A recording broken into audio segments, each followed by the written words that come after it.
ഇന്ന് ഞാൻ ശരിയാക്കാൻ പോകുന്നത് കാരറ്റ് പായസമാണ്. കാരറ്റ് പായസം പെട്ടെന്ന് ശരിയാക്കി എടുക്കാൻ പറ്റും. നമ്മൾ ചില ദിവസങ്ങളിലൊക്കെ വെറുതെ ഇരിക്കുമ്പോൾ നമുക്ക് തോന്നാറില്ലേ ഇച്ചിരി മധുരം കഴിച്ചിരുന്നെങ്കിലെന്ന്. അപ്പോൾ വേഗം ശരിയാക്കി എടുക്കാൻ പറ്റുന്ന ഒരു പായസമാണ് കാരറ്റ് പായസം.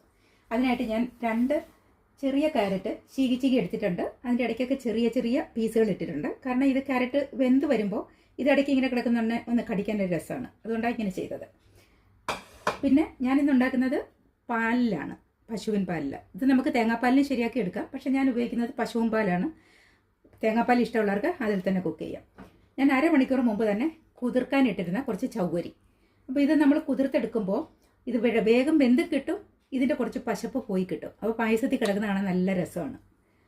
പിന്നെ അതോടൊപ്പം ചേർക്കാനായിട്ട് വറുത്തിടാൻ കുറച്ച് ഉണങ്ങിയ മുന്തിരി, കുറച്ച് കാഷ്യൂനട്ടും ഒരു 2-3 ബദാം പൊട്ടിച്ചിട്ടതും.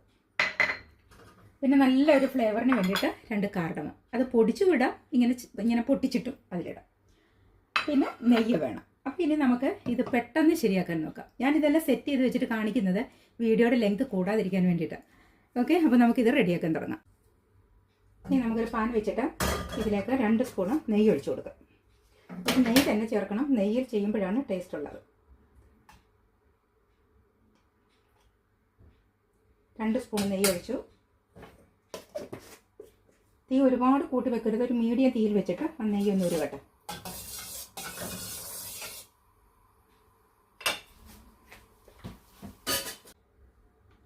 നെയ്യ് ഉരുകിയിട്ടുണ്ട്. ഇതിലേക്ക് നമുക്ക് കാഷ്യൂനട്ടും ബദാമും കൂടെ ഇട്ട് കൊടുക്കാം. കാഷ്യൂനട്ടും ബദാമും ആദ്യം ഇട്ട് വറുത്ത് മാറ്റണം. നമ്മൾ അതിൻ്റെ കൂടെ മുന്തിരി ഇട്ടാൽ മുന്തിരി ആദ്യം കരിഞ്ഞു പോകും. ഇതൊരു പകുതി ഇങ്ങനെ മൂത്ത് വരാറാകുമ്പോഴത്തേക്കിനും മുന്തിരി ഇട്ട് കൊടുത്താൽ മതി. ഒരു ഗോൾഡൻ കളറായാൽ മതി.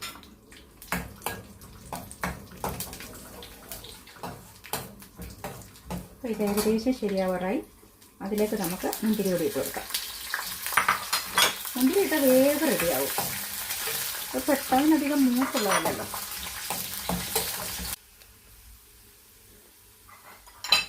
ഇത് നമുക്ക് ഒരു പാത്രത്തിലേക്ക് മാറ്റാം.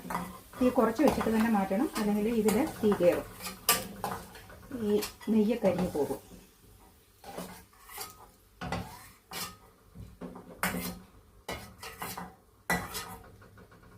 ഇതിലേക്ക് നമ്മൾ റെഡിയാക്കി വെച്ചിട്ട് കാരറ്റ് ഇട്ട് കൊടുക്കാം.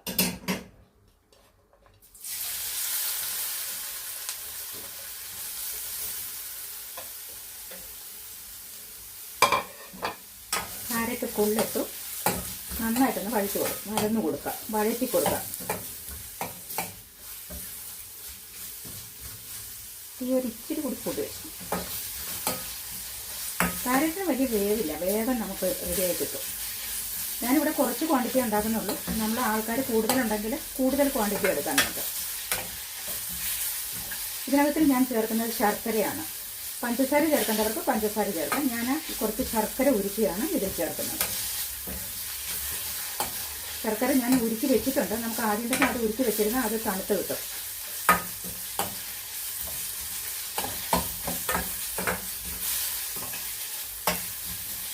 കാരണം നമ്മൾ പശുവിൻ പാലിൽ ഇത് റെഡിയാക്കുന്നത് കൊണ്ട് നമുക്ക് തിളച്ച പാലിലേക്ക് ഈ ശർക്കര എടുത്ത് വെക്കാൻ പറ്റില്ല, പാല് പിരിഞ്ഞു പോകും. അതുകൊണ്ടാണ് ഞാൻ നേരത്തെ തന്നെ ശർക്കര റെഡിയാക്കി വെച്ചത്.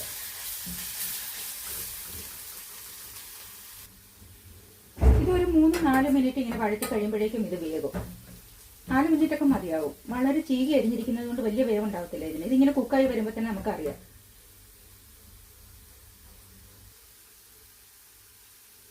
ഇതിപ്പം വെന്തിട്ടുണ്ട്.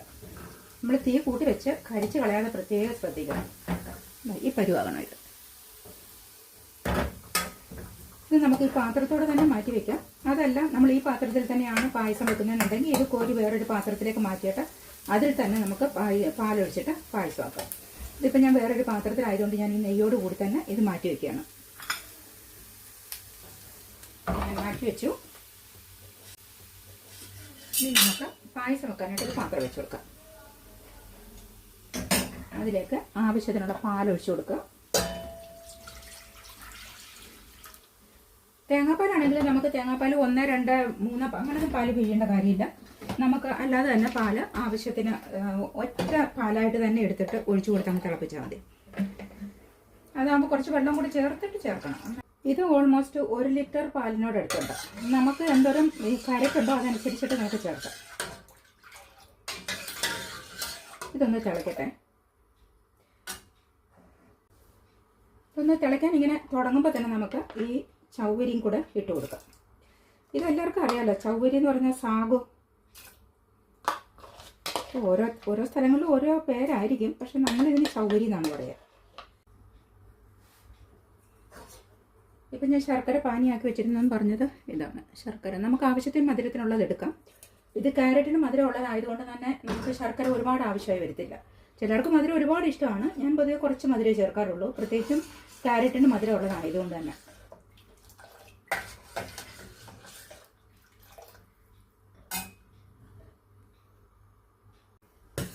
ഇപ്പോൾ ഇത് തിളച്ച് തുടങ്ങിയിട്ടുണ്ട്. നമുക്ക് തീ കുറച്ച് വെച്ചിട്ട് ഈ ചവരി കുറച്ചൊന്ന് വേകട്ടെ. ഇത് കുതിർത്തെടുത്തതായതുകൊണ്ട് തന്നെ വലിയ വേവില്ല, എങ്കിലും കുറച്ചൊന്ന് വേകട്ടെ. ഒരു 3 മിനിറ്റൊക്കെ കിടക്കുമ്പോഴേക്കും ഇത് വേകും. ഞാനതിൻ്റെ സമയം പറഞ്ഞ് ഞാൻ മുമ്പ് ഇത് ചെയ്തിട്ടുള്ളത് കേട്ടോ, അതുകൊണ്ട്.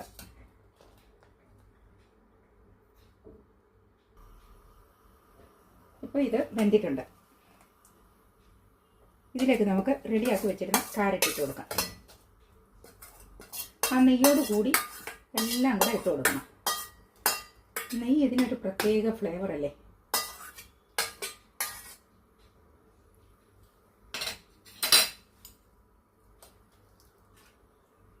കുറച്ച് പാൽ അതിലേക്ക് ഒഴിച്ചിട്ട് അത് മൊത്തം കൂടെ നമുക്ക് ഇതിലേക്ക് ഒഴിച്ചു കൊടുത്താൽ മതി. അപ്പം നെയ്യെല്ലാം പാലിനകത്ത് തന്നെ ചേരും.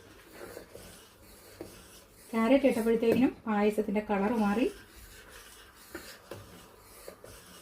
ഇനി അധിക സമയമൊന്നും വേണ്ട, കുറച്ച് സമയം ഒന്ന് തിളച്ച് കുറുകുമ്പോഴേക്കും നമുക്കിത് ഓഫ് ചെയ്യാം. ഇത് നമ്മൾ ഒരുപാട് അങ്ങ് തിക്കാക്കി എടുക്കരുത്, കാരണം ഇത് കുറച്ച് സമയം ഇരിക്കുമ്പോഴേക്കും ഈ പായസം കുറച്ചുകൂടെ ഒന്ന് കട്ടിയാവും. നമ്മുടെ പായസം ഏകദേശം റെഡി ആയിട്ടുണ്ട്. ഇനി ഇതിലേക്ക് നമുക്ക് 2-3 ഏലക്ക ഇങ്ങനെ പൊട്ടിച്ചിട്ട് കൊടുക്കാം. ഇത് പൊടിയായിട്ട് ചേർക്കാൻ ഇഷ്ടമുള്ളവർക്ക് പൊടിയായിട്ട് ചേർക്കാം. ഇപ്പം ഞാൻ തീ വളരെ കുറച്ച് വെച്ചു, കാരണം ഇത് കൂടുതൽ കിടന്ന് തിളച്ച് പോയി കഴിഞ്ഞാൽ ഇത് പിരിഞ്ഞു പോകും. നമുക്ക് തീ ഓഫ് ചെയ്യാം. എന്നിട്ട് ഇത് ചെറുതായിട്ടൊന്ന് തണുക്കട്ടെ. തണുത്തതിന് ശേഷം നമുക്ക് ശർക്കര പാനിയാക്കിയത് ഇതിലേക്ക് ഒഴിച്ചു കൊടുക്കണം. കുറച്ചൊന്ന് ചൂട് വിട്ടിട്ട് ഒഴിച്ചാൽ മതി. നമുക്ക്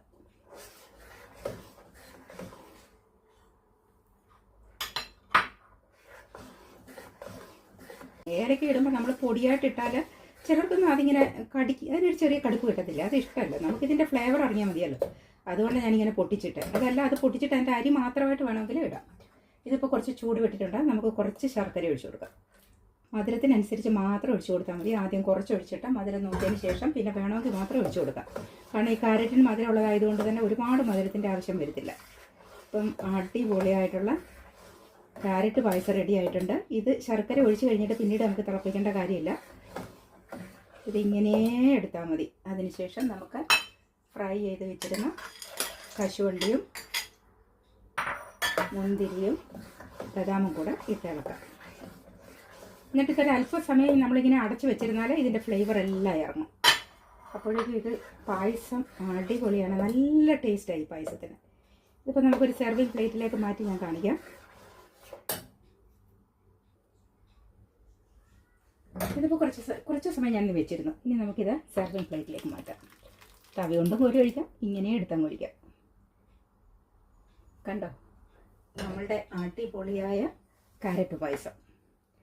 നമ്മൾ വെറുതെ ഒക്കെ ഇരിക്കുന്ന സമയത്ത് ഇച്ചിരി മധുരം കഴിക്കണം തോന്നിയാൽ പെട്ടെന്ന് ശരിയാക്കാൻ പറ്റുന്ന ഒരു ക്യാരറ്റ് പായസമാണിത്. ഇതിന് നല്ല ടേസ്റ്റാണ്. ഇത് മുതിർന്നവർക്കും ചെറിയവർക്കും എല്ലാം കഴിക്കാൻ ഇഷ്ടപ്പെടും. നല്ല ഹെൽത്തി ആയതാണ് എല്ലാ സാധനങ്ങളും. പാല്, ക്യാരറ്റ്, പിന്നെ ജാഗരി, ശർക്കര, ഇതിലിട്ട നട്ട്സ്, ഇതെല്ലാം ആരോഗ്യത്തിന് നല്ല ഗുണമുള്ള സാധനങ്ങൾ തന്നെയാണ്. അപ്പം നിങ്ങളെല്ലാവരും ഒന്ന് ശരിയാക്കി നോക്ക്. നിങ്ങളിത് ശരിയാക്കി കഴിച്ചിട്ട് നിങ്ങളുടെ അഭിപ്രായം ഈ വീഡിയോയ്ക്ക് താഴെ പറയണേ.